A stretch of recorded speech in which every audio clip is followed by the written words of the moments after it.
नमस्कार। प्रस्तुत है चित्रलेखा उपन्यास का 18वां परिच्छेद। चित्रलेखा बीजगुप्त के जीवन से बिना उसकी इच्छा के चली गई थी। यशोधरा उसके जीवन में बिना उसकी इच्छा के आ गई थी। बीजगुप्त हंस पड़ा। जीवन उसके निकट एक समस्या थी। काशी के जनरों में बीजगुप्त ने अपने हृदय की हलचल को डुबोना चाहा था, पर यह ना हो सका। केवल हलचल का रूप बदल गया। छाया चित्र की तरह उसकी आंखों के आगे से चित्रलेखा का चित्र हटकर यशोधरा का चित्र आ गया था। दुख की हलचल सुख के कंपन में परिणत हो गई थी। बीजगुप्त और उसके साथियों को काशी में आए हुए प्रायः 1 सप्ताह हो गया था। उस दिन संध्या हो गई थी। सब लोग एक साथ बैठे हुए काशी नगर के सुंदर दृश्यों पर वार्तालाप कर रहे थे। मृत्युंजय ने कहा, मेरी इच्छा होती है कि काशी वास करूं, पर क्या करूं, विवश हूं। अभी गृहस्थी का जाल मुझको जकड़े हुए है। इतना कहकर मृत्युंजय ने अर्थभरी दृष्टि से बीजगुप्त की ओर देखा। बीजगुप्त ने मृत्युंजय की बातों का अर्थ न समझने की कोशिश करते हुए कहा, आर्य, रत और बिरत, अनुरागी और विरागी तथा गृहस्थ और सन्यासी में भेद बहुत थोड़ा है, और जो कुछ है भी वह नहीं के बराबर है। इतना कहकर वह हंस पड़ा। मेरी बात पर आर्य आश्चर्य तथा विश्वास प्रकट कर सकते हैं, पर जो कुछ मैं कहता हूँ वह सत्य है। श्वेतांग को अच्छा अवसर मिल गया। मृत्युंजय का पक्ष समर्थन करते हुए उसने कहा, स्वामिन, सत्य क्या है? क्या कभी यह जाना भी जा सकता है? परिस्थिति की अनुकूलता के दूसरे नाम को ही सत्य के नाम से पुकारा जाता है, और परिस्थितियां सदा एक सी नहीं हुआ करती। मृत्युंजय के मुख पर मुस्कुराहट दौड़ गई। वत्स श्वेतांग, तुमने जो कुछ कहा अर्थार्थ होते हुए भी यह उस प्रश्न पर कोई प्रकाश नहीं डालता जो हमारे सामने है। आर्य बीजगुप्त, क्या आप अपनी बात को अधिक स्पष्ट कर सकेंगे? बीजगुप्त श्वेतांग के अनुचित उत्तर से मर्माहत सा हो गया था। उसने शुष्क स्वर में कहा, बात स्वयं स्पष्ट है। मनुष्य कभी वास्तव में विरागी नहीं हो सकता। विराग मृत्यु का द्योतक है। जिसको साधारण रूप से विराग कहा जाता है, वह केवल अनुराग के केंद्र को बदलने का दूसरा नाम है। अनुराग चाह है, विराग तृप्ति है। बीजगुप्त की दृष्टि अचानक ही यशोधरा की ओर घूम गई। यशोधरा की दृष्टि बीजगुप्त की ओर मिल गई। थोड़ी देर तक मौन का साम्राज्य रहा। उस मौन में निर्जीवता का सूनापन था, विषाद की छाया थी। श्वेतांग को छोड़कर कोई भी कुछ ना सोच रहा था। श्वेतांग ने अनुचित बात कह दी थी। बीजगुप्त की बात का खंडन करके उसने अपराध किया था। श्वेतांग को इसका दुख था। यशोधरा ने श्वेतांग की ओर देखा। श्वेतांग का मुख पीला पड़ गया था। वह श्वेतांग के मनोभावों को समझ गई। उस मौन को तोड़ते हुए यशोधरा ने कहा, आर्य बीजगुप्त, यहाँ कब तक ठहरने का विचार है? ठीक नहीं कह सकता। कभी इच्छा होती है कि पाटलिपुत्र लौट पड़ूं, पर दूसरे एक क्षण यहाँ कुछ दिन और रहने को जी चाहता है। इस बार मृत्युंजय की ओर देखकर बीजगुप्त ने कहा, आर्य, आपका कब तक यहाँ ठहरने का विचार है? मृत्युंजय ने यशोधरा की ओर देखकर कहा, मेरी इच्छा की यहाँ कोई बात नहीं है। यशोधरा की इच्छा से मैं यहाँ आया हूँ। उसकी इच्छा ही पर जाना भी निर्भर है। बीजगुप्त ने यशोधरा को देखा। वह मुस्कुरा रही थी। यशोधरा के उस दिन की मुस्कुराहट में एक ऐन्द्रजालिक छवि थी। आज प्रथम बार बीजगुप्त ने यशोधरा के सौंदर्य की सुधा के वास्तविक रूप को देखा और काफी देर तक उसको देखता ही रहा। उस समय यशोधरा भी एकटक बीजगुप्त की ओर देख रही थी। मृत्युंजय उस समय बाहर देखने लगे। श्वेतांग को यह घटना असह्य हो गई। स्वामी, क्या आज नगर पर्यटन करने का विचार नहीं है? बीजगुप्त चौंक उठा। उसने एकदम ही अपनी आंखें यशोधरा से हटा ली, और यशोधरा ने भी अपनी आंखें श्वेतांग की ओर फेर ली। बीजगुप्त ने मृत्युंजय से कहा, आर्य, नगर में घूमने का क्या विचार है? आज तो इच्छा नहीं होती है। श्वेतांग ने यशोधरा से पूछा, देवी यशोधरा, तुम चलोगी? यशोधरा हंस पड़ी। यहाँ बैठकर भी क्या करूँगी? विजयगुप्त ने कहा, जाने की तो मेरी इच्छा भी नहीं है। तो फिर क्या आप आर्य श्वेतांग को मेरे साथ जाने की अनुमति दे सकेंगे? यशोधरा ने विजयगुप्त से पूछा। अवश्य। विजयगुप्त को अपनी इच्छा के विरुद्ध कहना पड़ा। यशोधरा श्वेतांग के साथ चली गई। विजयगुप्त ने मृत्युंजय से कहा, आर्य, आप काशी में यज्ञ करने वाले थे, क्या आपने विचार बदल दिया?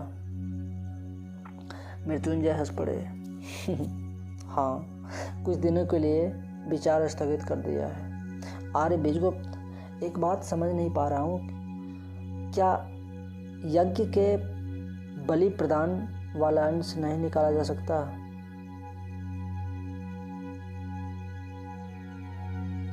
क्यों? विजयगुप्त हंसने लगा। आर्य तो बौद्ध भिक्षुओं की बातों में भी अभी नहीं पड़े। इसमें आश्चर्य की बात ही क्या है? इतने रक्तपात से लाभ? यह रक्तपात धर्म में ग्लानि ही पैदा करता है। जो कुछ बुद्ध ने कहा उसमें तथ्य अवश्य है, और शायद सत्य भी है, धीरे से विजयगुप्त ने कहा। थोड़ी देर तक दोनों मौन रहे। विजयगुप्त उठ खड़ा हुआ। आर्य, यहाँ जी नहीं लगता। यदि नगर में घूम आवें तो इसमें आपको कोई आपत्ति होगी? केवल चलने की कोई विशेष इच्छा न थी। आपत्ति का कोई प्रश्न ही नहीं है। यदि चलना चाहते हो तो मैं भी तैयार हूँ। नगर के कोलाहल से ऊबकर मृत्युंजय ने गंगा की ओर रथ फेर लिया। गंगा के किनारे नौकाएं तैयार थीं। विजयगुप्त ने देखा कि श्वेतांग और यशोधरा एक नौका पर चढ़कर जाने वाले हैं। उसने पुकारा, श्वेतांग। श्वेतांग उस समय गंगा के वक्ष पर नाचती हुई नौकाओं को देख रहा था। उसने विजयगुप्त की आवाज़ नहीं सुनी। यशोधरा ने श्वेतांग से कहा, देखो, पिताजी के साथ आर्य विजयगुप्त आ रहे हैं। श्वेतांग ने अपना सिर घुमाया। उस समय तक रथ रुक गया था और विजयगुप्त तथा मृत्युंजय रथ से उतर पड़े थे। उस समय विजयगुप्त का आना श्वेतांग को बुरा लगा। उसका मुख मंडल विकृत हो उठा। उसने धीरे से कहा, नाश हो। पर यशोधरा ने यह सुन लिया। यशोधरा गंभीर हो गई। आर्य श्वेतांग, जीवन में संयम की बहुत बड़ी आवश्यकता होती है। श्वेतांग यशोधरा की इस गंभीरता से सहम सा गया। फिर भी उसने कहा, देवी, संयम और प्रेम में विरोध होता है। इस समय तक मृत्युंजय और विजयगुप्त पास आ गए थे। श्वेतांग के मुख से क्षोभ मिश्रित निराशा के भाव अभी तक दूर न हुए थे। विजयगुप्त ने उसके मुखांकित भाव पढ़ लिए।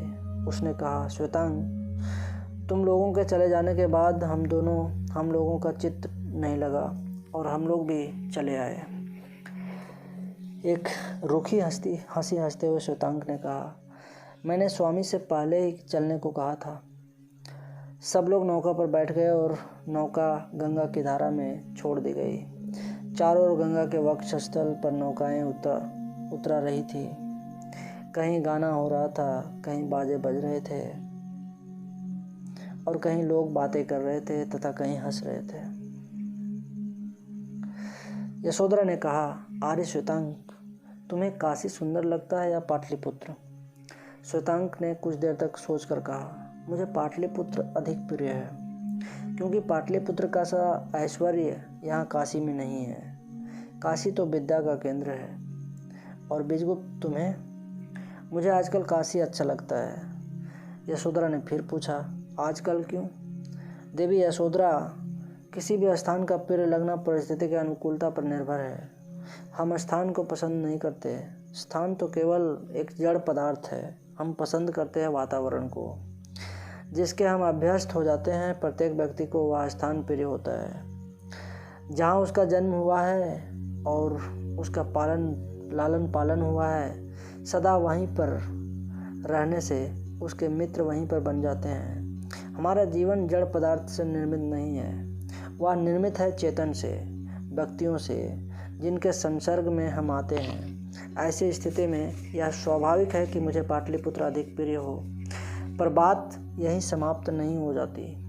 एक ही परिस्थिति सदा सबको नहीं जो सुहाती। हमारी प्रकृति परिवर्तन चाहती है। परिवर्तन के लिए आवश्यक होता है कि हम कुछ दिनों के लिए दूसरी परिस्थितियों में जाएं। वे दूसरी परिस्थितियां जब तक हमें सुहाती हैं तब तक हमारी परिवर्तन की भावना पूर्ण रूप से संतुष्ट नहीं हो पा जाती। मेरी तबीयत काशी में नहीं भरी, इसीलिए मुझे अभी काशी अधिक प्रिय है। यशोधरा हंस पड़ी। आर्य बीजगुप्त, आप में एक विचित्र प्रतिभा है। आपके तर्क अकाट्य होते हैं। इस बार उसने श्वेतांग से हंसते हुए कहा। आर्य श्वेतांग, ज्ञान तर्क की वस्तु नहीं है। आप आर्य बीजगुप्त से सावधान रहिएगा। श्वेतांग ने हंसते हुए कहा, देवी यशोधरा, मैं आर्य बीजगुप्त का गुरु भाई हूँ, तो मैं अपने गुरु महाप्रभु रत्नांबर से भी सावधान रहूं। यशोधरा से हिचकिचाते हुए कहा, यह कैसे कहूँ? बीजगुप्त ने कहा, क्यों नहीं देवी यशोधरा, यह भी कह सकती हो। जो बात ठीक समझती हो उसे कहने में संकोच ही क्या? नहीं, संकोच की कोई बात नहीं आर्य बीजगुप्त।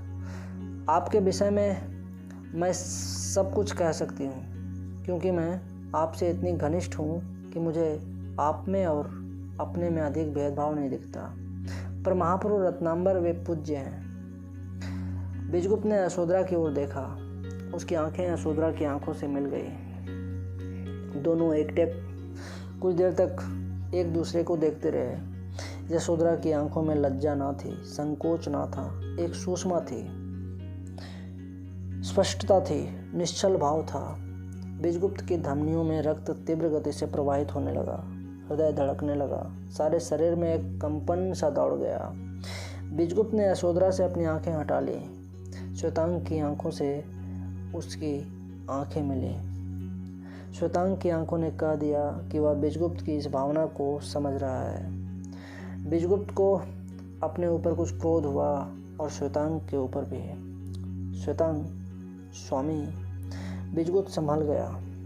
कुछ नहीं। अरे हाँ, हम लोगों को यहाँ आए हुए कितने दिन हुए? श्वेतांग समझ गया कि बीजगुप्त जो कुछ कहना चाहते थे वह नहीं कह रहे हैं। उसने कुछ गणना करके बतलाया, 8 दिन। तो अब पाटलिपुत्र लौट चलना उचित होगा। इस बार उसने धीरे से, इतने धीरे से केवल श्वेतांग ही सुन सके, कहा, चित्रलेखा को भूलना असंभव है। पाटलिपुत्र चलने का प्रबंध करो। बीजगुप्त के इस अचानक विचार परिवर्तन से श्वेतांग को प्रसन्नता हुई। मृत्युंजय और यशोधरा को आश्चर्य हुआ। मृत्युंजय ने कहा, क्या आर्य बीजगुप्त का वास्तव में लौट चलने का विचार है? बीजगुप्त ने सिर नीचा कर लिया। आर्य मृत्युंजय, मुझे क्षमा करिएगा। मुझ में बहुत बड़ा अवगुण है कि मैं अपनी प्रेरणाओं पर अधिक अवलंबित हूँ। मैं नहीं जानता कि 1 घंटे बाद मैं क्या करूँगा। इस समय एकाएक मुझे पाटलिपुत्र की याद आ गई। काशी एकदम मुझे काटने लगा।